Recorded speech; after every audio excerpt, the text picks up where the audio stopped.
السلام عليكم ورحمة الله وبركاته. معكم أسامة السيد، ويلا بقى نبدأ حلقة جديدة من برنامج الأنس.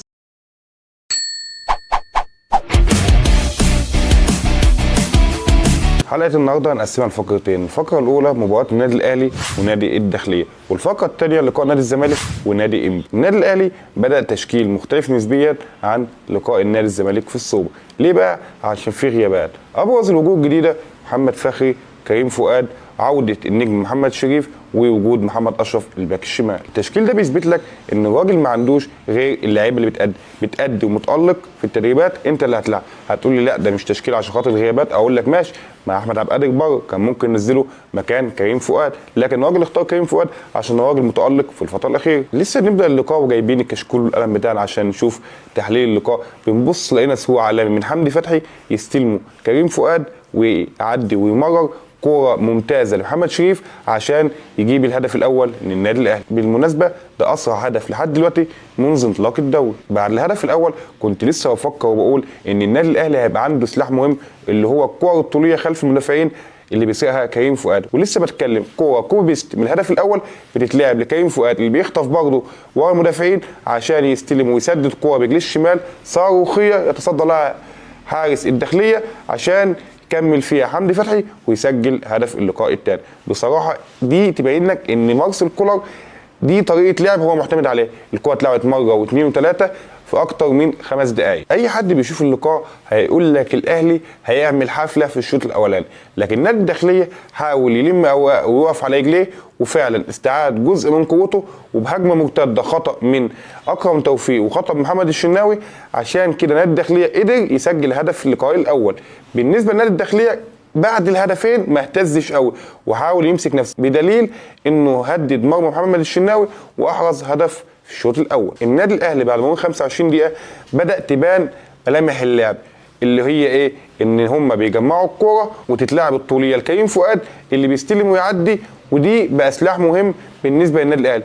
مسك كريم فؤاد ان هو بيكمل كمان لجوه في منطقه 18، فبيخليك تحس ان انت عندك مهاجم تاني. بالنسبه للداخليه ما كانش في ملامح لعب، كل اللي هو كان فيه ان هو بيحاول يصد الضغط العالي من النادي الاهلي. كتر خير رضا شحاته انه بيلعب بالسكواد ده وقدام مين؟ قدام النادي الاهلي. فالراجل ما عندوش الامكانيات انها تصد كل الهجمات اللي النادي الاهلي بيلعبها. والوضع بقى ده استمر لحد نهايه الشوط الاول، ضغط من النادي الاهلي واستبسال من دفاع الداخليه لينتهي الشوط الاول بتقدم الاهلي 2-1. في بدايه الشوط الثاني النادي الاهلي زود الضغط على النادي الداخليه، والدليل على كده انه عمل اكتر من هجمه في خلال 5 دقائق عشان قفشه يفاجئنا ويفاجئ دفاعنا الداخليه بسرعه عالمي لكريم فؤاد يتوج بمجهوده ويسجل هدف اللقاء الثالث في اول 5 دقائق او 10 دقائق من بدايه الشوط الثاني. انا بقى في نقطه عايز اتكلم عليها ومش فاهمها. اما يبقى فريقك مهزوم وانت مضغوط، محمد نجيب كان عنده اكتر من حل انه يطلع الكوره اوت او يلعب الطوليه، لكن بيتفلسف تنقطع منه عشان تيجي لكريم فؤاد ويسجل هدف اللقاء الرابع. بصراحه انا عاجبني قوي تحركات كريم فؤاد في الملعب، عاجبني اكتر مارسيل كولر لما لقى نفسه فايز ومركز واللعيبه مركزه حب يغير في طريقه اللعب ويجرب اماكن جديده ولاعيبه ثانيه. عشان كده خرج برونو سافيو اللي انا شايفه ما كانش باين قوي ومحمود متولي ونزل مكانهم محمد هاني وحسام حسن. وكانت المفاجاه بالنسبه لي ان نزل محمد هاني مدافع، هو عايز يدي الثقه لحسام حسن ويجرب محمد هاني في مركز جديد يمكن يأدي فيه احسن من مركز الباك اليمين. انا عن نفسي بفرح اول لما الاقي مدير فني بيحاول يجرب طريقه لعب جديده او يجرب لعيبه جديده. انا اكتر واحد كنت فرحان من نزول بيرسي تاو. الراجل بصراحه لسه برضه ما نشطش، بس من لمسته لسه يعني عايز ينشط اكتر او عايز يتدرب اكتر او عايز يبقى عنده حساسيه نشاط اكتر. لكن الراجل لو رجع لمستواه اللي كان جاي بيه النادي الاهلي بصراحه هيفرق كتير مع مارسيل كولر في الفتره الاخيره. النادي الاهلي بقى عنده ميزه ايه يا عم؟ ان هي لعيبته بقت حافظه طريقه اللعب، في مرونه في التغييرات بين اماكن بين اللعيبه، هتلاقي ده شويه هنا لكن ده شويه هنا، لكن في التزام صارم بالخطه. الراجل ما عندوش هزار، اللي انا بقول لك عليه انزل اعمله. واستمر الوضع كما هو عليه، ضغط من النادي الاهلي ودفاع من النادي الداخليه، لا جديد يذكر ولا قديم يعاد، لحد نهايه الدقيقه 90 لينتصر النادي الاهلي برباعيه. ودي كانت حفله على النادي الداخليه. عشان كده النادي الاهلي يحصد 9 نقاط مهمه في اول مشواره في الدوري. على فكره الدوري مش مين يكسب ومين يهزم، اهم حاجه في الدوري هو تجميع النقاط، مش مهم الاداء، المهم ان انت تجمع نقاط. الاداء مهم وكل حاجه، لكن لما تجيلك فرصه انك تكسب حتى وانت وحش لازم تستغلها ولازم تكسب. دي كانت الفقره الاولى معانا بلقاء النادي الاهلي والنادي الداخليه. ننتقل للفقره الثانيه وهي لقاء نادي انبي ونادي الزمالك. نادي الزمالك بدأ برضه بتشكيل مختلف نسبيا عن لقاء القمة، بنزول عمرو السيسي ونزول مصطفى شلبي في التشكيل الاساسي، عشان يرجع نادي الزمالك لطريقه 4-2-3-1 اللي ساعات بتتقلب ل 3-4-3 اللي انا كنت بنادي بيها من بدايه الدوري. نادي انبي ابتدى المبادره بالهجوم على نادي الزمالك وحاول يفرض رتمه من اول لقاء، وانا ما كنتش متفاهم فكره ان نادي الزمالك هو في الفتره الاخيره بيسيب المنافس هو اللي يمسك منه رتم او هو اللي يعلي رتم ويوطيه بمزاجه. انا مش شايف ان فريرا صح في الحته دي.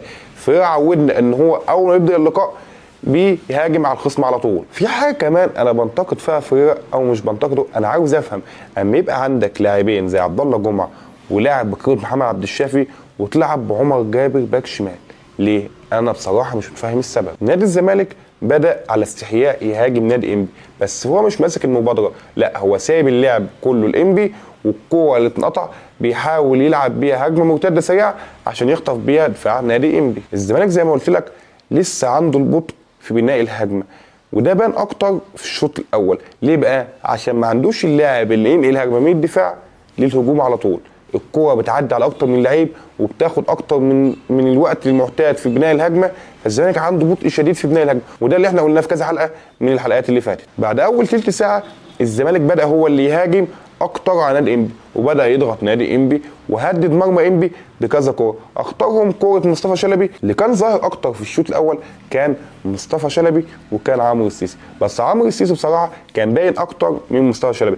الراجل بصراحه عنده كوره، ولو استمر اكتر في الماتشات هيقدم مستوى اللي كان بيقدمه طارق حامد واحسن كمان. بعد اول نص ساعه وبعد ضغط جامد من نادي الزمالك وانقلبت الايه بقى الزمالك هو اللي بيهاجم وانبي هو اللي بيدافع. بصراحه انا كنت اتمنى ان يجي جون عشان اللقاء يحلو، وفعلا الزمالك هدد مرمى انبي بكره مصطفى شلبي اللي كانت قريبه من انها تسجل هدف اللقاء الاول. وفعلا قبل نهايه اللقاء ب5 دقائق او بدقيقتين مصطفى شلبي ياخد ضربه جزاء للزمالك من حته انا شايفها ميته، غلطه من دفاع نادي انبي كلفتهم ضربه جزاء عشان يدخل احمد سيد زيزو المنفذ الاول ضربات الجزاء في نادي الزمالك ويسدد ويسجل هدف اللقاء او هدف الشوط الاول الوحيد. الزمالك بقى جاي من لقاء السوبر ولسه مش مركز بنسبه 100%، وده بان في اكتر لقطه من الماتش. نادي انبي حاول وبدا يمسك كوره لكن مفيش خطوره على مرمى محمد عواد. رتم الشوط الاول بقى ضعيف جدا وجاء عكس ما توقعت. انا قلت الزمالك ونادي انبي هيبقى فيه خناقه في الشوط الثاني، لكن نادي الزمالك بصراحه الريتم قل قوي قوي قوي. انا بقى من هنا عايز اوجه تحيه لجماهير نادي الزمالك، هي لما حست بالضغط او الزمالك مش مركز ما وقفتش بصراحه هتاف من الدقيقه الاولى لحد اخر اللقاء. وكنت لسه بقول ان الزمالك حتى هو مش مركز قدر يحصد هدف في الشوط الاول، وقلت الزمالك هيحافظ على الهدف. وكنت لسه بكتب وبقول نادي الزمالك من فتره بعيده لما بينهزم بطوله بالماتش اللي بعديه بينهزم على طول، ولسه بقول لا الزمالك هيكسب وهينتهي اللقاء 1-0.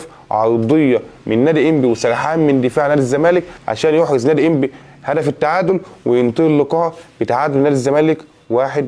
دي بقى كانت الفقره الثانيه معانا وهي لقاء نادي انبي ونادي الزمالك. انا اسامه السيد، وما تنساش تعمل لي اشتراك وسبسكرايب وتفعل زر الجرس. كان معاكم الأنس، اشوف حلقه جديده، سلام.